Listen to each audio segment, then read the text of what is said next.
Good morning बच्चों। जैसा कि कल हम लोग को बायो के पीरियड में हम जो है जीव विज्ञान के विषय में चर्चाएं किए थे और उसमें आप लोगों को बताया था कि जीव विज्ञान में कितने पार्ट्स होते हैं। उसमें वनस्पति विज्ञान और जंतु विज्ञान, जूलॉजी और बॉटनी के विषय में बताए थे। अब जो है आपके सिलेबस के अकॉर्डिंग जो है आज आप लोग का फर्स्ट चैप्टर जो है जीवों में जनन, यानी कि जनन जीवों में कैसे होते हैं इसके विषय में यहाँ पे चर्चा की जाएगी। और जनन जो है किस लिए जरूरी है, तो जनन जो है पारिस्थितिक तंत्र को एक समान बनाने के लिए जनन की आवश्यकता पड़ती है। जनन यानी कि रिप्रोडक्शन, यानी कि जीवों में होने वाली वह प्रक्रिया जिसके अंतर्गत जीव अपने ही समान दूसरे जीवों को जन्म देते हैं, जनन कहलाती है। यानी कि जिस प्रकार का जीव होते हैं उसी प्रकार के जीव उनके द्वारा उत्पन्न होते हैं, उसको हम लोग जनन यानी कि रिप्रोडक्शन कहते हैं। जैसे मान लीजिए यदि कुत्ते का बच्चा है तो कुत्ता ही होगा, बिल्ली का बच्चा है तो बिल्ली ही होगा, यदि इंसान है, मनुष्य का बच्चा है तो शिशु के रूप में होंगे। यानी कि जैसे जीव होते हैं सेम उसी प्रकार के उनके बच्चे पैदा होते हैं। उस प्रकार को जो है हम जनन बोलते हैं। यानी कि जिस प्रकार के जीव होते हैं सेम उनके ही जैसे जो है बच्चों के जनन होते हैं, उसको जो है हम जनन कहते हैं। अब जो है जन्म काल, लाइफ स्पेन, यानी कि जीव के जन्म से उसकी मृत्यु तक का काल जीवन काल कहलाता है। यानी कि ऐसा नहीं कि जो व्यक्ति जन्म लिया वो कभी मरेगा नहीं। हर व्यक्ति की आयु जो है निश्चित होती है कि यह व्यक्ति जो है 70 साल तक जिंदा रहेगा, यह व्यक्ति जो है 80 साल तक नियर अबाउट जिंदा रहेंगे। यानी कि व्यक्ति की आयु जो है निर्धारित रहती है, तो उसको हम लोग कहते हैं जीवन काल। यानी कि जैसे मान लीजिए कि आम का पेड़ है तो आम के पेड़ यदि 70 साल उसकी आयु है तो 70 साल के बाद भी आम के पेड़ दिखाई देते हैं। यानी कि वह आम के पेड़ के द्वारा जो है दूसरे आम के पेड़ का जन्म हुआ है, इसके द्वारा जो है हमें नए नए आम के पेड़ दिखाई दे रहे हैं। यानी कि जो जीव होते हैं वो अपने समान बच्चे को जन्म देते हैं, अपने समान जो है पेड़ पौधे, अपने समान पेड़ पौधे को बनाते हैं और हमें जो है प्रकृति में वो सारी चीजें जो है दिखाई देती हैं और उसका उपयोग हम लोग कर सकते हैं। और इस पारिस्थितिक तंत्र को जो है संतुलित बनाए रखने के लिए जनन जो है सबसे ही महत्वपूर्ण होता है। अब अगला प्रश्न ये आता है कि जनन के प्रकार, जनन जो है कितने प्रकार के होते हैं, इसके विषय में आप लोगों को बताया जाएगा। Reproduction, kinds of reproduction. तो जनन जो है दो प्रकार के होते हैं। पहला जो है अलैंगिक जनन, एसेक्सुअल रिप्रोडक्शन।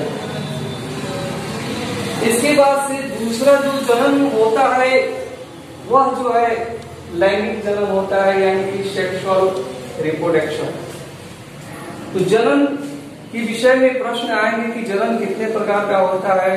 तो जनन जो है दो प्रकार का होता है, एसेक्सुअल रिप्रोडक्शन एवं सेकेंड नंबर जो है सेक्सुअल रिप्रोडक्शन। अब जो ये अलैंगिक जनन होता है यानी कि एसेक्सुअल रिप्रोडक्शन क्या होता है, कि इसके विषय में आप लोग को हम बता रहे हैं, आप लोग ध्यान से सुनिए। सिर्फ एक ही जनक की आवश्यकता होती है। इसमें जो है दो जनकों की आवश्यकता नहीं होती, सिर्फ एक ही जनक, नर मादा। वैसे कोई एक जनक रहेंगे तो भी जो है तो भी ये जनक जो है दूसरे सेम बच्चे को जो है जन्म दे सकते हैं। सिर्फ इसमें एक ही जनक की आवश्यकता होती है, एक से अधिक जनक की आवश्यकता नहीं होती है। उसको हम लोग बोलते हैं अलैंगिक जनन, यानी कि सिर्फ एक ही जनक की आवश्यकता होती है। जैसे मान लीजिए कि आप फिगर के माध्यम से आप लोगों को समझाया गया कि जो ये एक जनक है, इनका जो डीएनए है सेम इसी के समान जो है इनकी भी डीएनए है। और सिर्फ इनके समान ये भी जो है डीएनए है। सिर्फ एक जनक के द्वारा जो है ये दो इनकी प्रजातियां जो उत्पन्न हुई हैं और ये दोनों का डीएनए जो है इन्हीं के समान सेम है और ये सेम क्वालिटी के होते हैं। ये जिस प्रकार का प्लांट होगा सेम इसी प्रकार के ये भी जो है प्लांट होंगे और इनकी जो संतानें होंगी दोनों सेम होते हैं। एक समान होने की वजह से इसको हम लोग बोलते हैं क्लोन। क्या बोलते हैं? क्लोन। यानी कि उसमें जितने भी गुण होते हैं वो गुण जो है एक समान पाए जाते हैं, उसको हम लोग बोलते हैं क्लोन। यानी कि एक जनक से जो ये जन्म लेते हैं और इनके गुण जो है एक समान होते हैं, इनकी अनुवांशिक भी एक समान होती है, उसको हम लोग बोल देते हैं क्लोन। क्लोन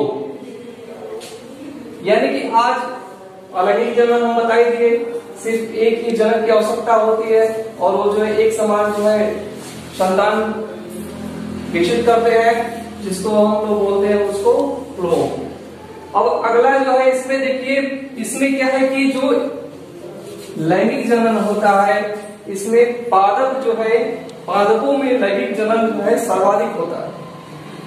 जंतुओं की अपेक्षा जो है पादप में लैंगिक जनन जो है सर्वाधिक होता है। सबसे अधिक लैंगिक जनन किसमें होता है? पादप में होते हैं, पेड़ पौधे में होते हैं और कुछ जंतुओं में भी जो है लैंगिक जनन पाए जाते हैं, जैसे ये अमीबा है, यूग्लिना है, ये जंतु में जो है अलैंगिक जनन भी पाए जाते हैं। अब इसके बाद से जो है नंबर आता है लैंगिक जनन का। लैंगिक जनन यानी कि सेक्सुअल रिप्रोडक्शन जिसे कहते हैं, तो उसके विषय में आप लोग समझिए। इसमें तो सिर्फ एक जनन की आवश्यकता पड़ती थी, लेकिन ये लैंगिक जनन में जो है सेक्सुअल रिप्रोडक्शन में जो है दो विपरीत जनकों की आवश्यकता होती है। यानी कि इसमें जो दो विपरीत जनक होंगे तभी जाके जो है ये सेक्सुअल रिप्रोडक्शन संभव होता है। इसमें नर और मादा दो विपरीत जनक है और इसमें क्या होता है कि ये जो है नर युग्म होते हैं, युग्मक होते हैं, इस मादा युग्मक होते हैं। नर और मादा में जब फर्टिलाइजेशन की क्रियाएं होती हैं तो इसमें नर युग्मक और मादा युग्मक यानी कि नर का जो है शुक्राणु और मादा का अंडाणु फर्टिलाइजेशन की क्रिया होती है, जिसमें जो है युग्मनज यानी कि जाइगोट बनाते हैं। जब शुक्राणु और अंडाणु मिलकर जो है फर्टिलाइजेशन की क्रिया करने के बाद जाइगोट बनाते हैं, उसके बाद से जो है नए शिशु का जन्म होता है। उसी के उपरांत जो है नए शिशु का जन्म होता है, उसको हम लोग बोलते हैं लैंगिक जनन यानी कि सेक्सुअल रिप्रोडक्शन। तो जो सेक्सुअल रिप्रोडक्शन होता है तो इसमें क्या होता है कि दो विपरीत जनक की आवश्यकता होती है, यानी कि इसमें वेरिएशन अधिक पाया जाता है, विभिन्नताएं अधिक पाई जाती हैं। इसमें एक जनक है तो वेरिएशन अधिक नहीं पाया जाए, लेकिन लैंगिक जनन में वेरिएशन अधिक पाए जाते हैं। इससे क्या होता है कि उनके बुद्धि में विकास होता है, उनके रहन सहन में परिवर्तन आ जाते हैं। इस प्रकार की नए नए परिवर्तन आते हैं, इसको बोलते हैं हम लोग लैंगिक जनन। यानी कि इसमें वेरिएशन सबसे अधिक पाया जाता है। तो वेरिएशन किसमें सबसे अधिक पाया जाता है? तो लैंगिक जनन यानी कि सेक्सुअल रिप्रोडक्शन में।